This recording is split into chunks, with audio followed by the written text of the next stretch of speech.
Okay, today we're working on volume of prisms, which is going to be pretty much exactly like the surface area was yesterday. All you're going to need to do, they're going to give you the formula. You've got it on your sheet from yesterday, the math reference sheet.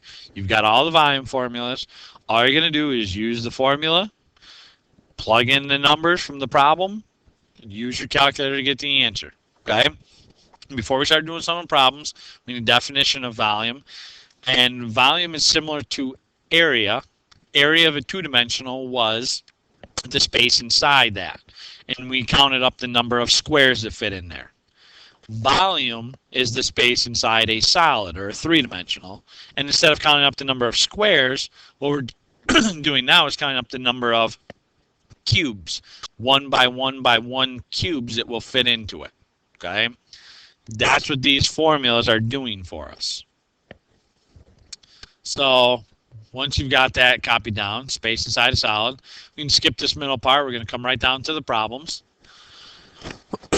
We are not going to use the formula BH for these, okay?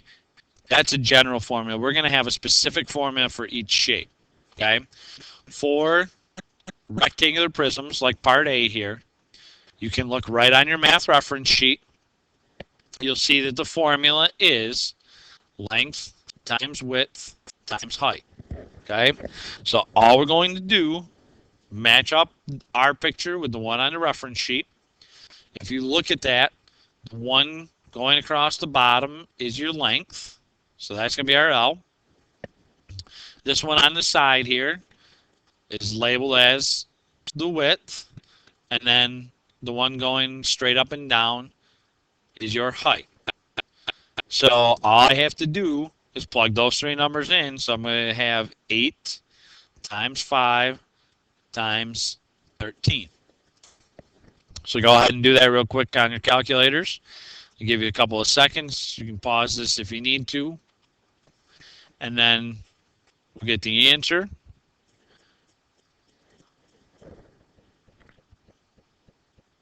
I'll go ahead and give you the answer now. So if you're not done, just you can pause this real quick. The answer is 520. Now, when we were finding area, that was always units squared, because there's a number of squares that fit in. For volume, it's going to be the units cubed, because we're finding how many cubes fit into it. Also, if you think of it this way, we're doing meters times meters times meters, which is meters cubed. But again, just like with the area, you don't actually read this meters cubed. You would read this as 520 cubic meters. Okay? That's it. It's that easy. All right? So now, back to your math reference sheet. We need the formula for a triangular prism. And the formula for a triangular prism, the way that they give it on your formula sheet, is 1/2 WH times L. So again, all we need to do, match our picture up right here with the one on the reference sheet. So for W, on your reference sheet, you can see that is the bottom of the triangle. So 12 is your W here. Your height is what's coming straight up and down in the triangle. So that's the 4. And the L is the one that goes between the two triangles. So 9 is your L. Okay? Then all it is plugging in. So I'm doing 1/2 times 12 for W times 4 for height times 9 for length. And I'm just going to type it into the calculator. Now remember, for the 1/2, on your calculators, you have a button that has a capital A and then a B/C on it. So if I want to put 1/2 in the calculator, anybody that's forgotten, you're going to type 1, then hit that ABC button, and then 2. And just times 12 times 4 times 9. Okay? It should give you the right answer that way. If you do this, again, I'll give you a couple seconds to do it.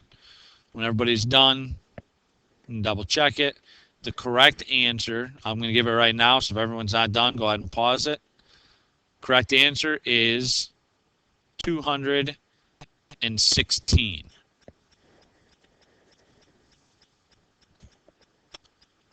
So this would be 216 cubic inches.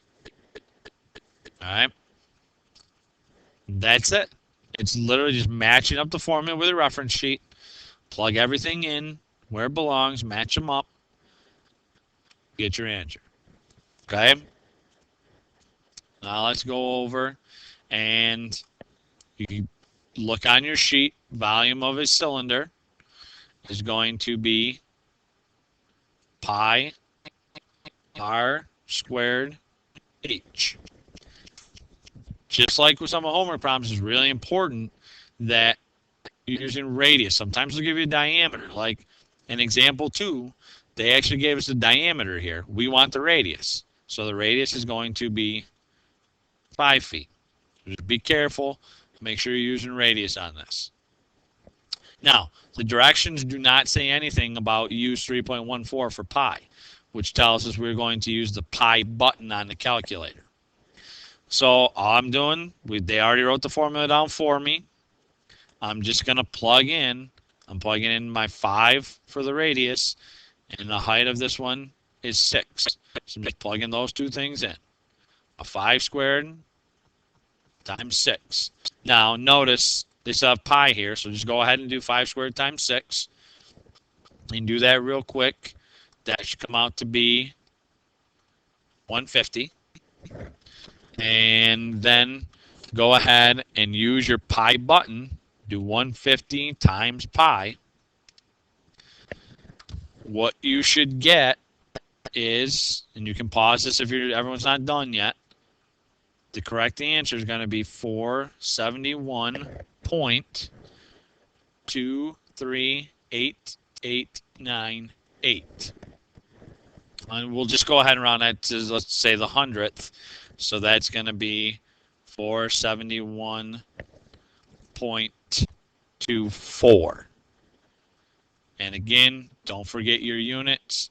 It's going to be cubic feet. So that's it. That's literally all you have to do. Okay? You look at your formulas on your reference sheet. When you're doing the homework, you're going to need to use that. Copy the right formula down. Match up their picture with the problem so you can figure out what goes where. Then it's just plug in and type on your calculator. That's all there is to it. Okay? Just like surface area. Formula, plug in, type on a calculator. And you're done. Okay?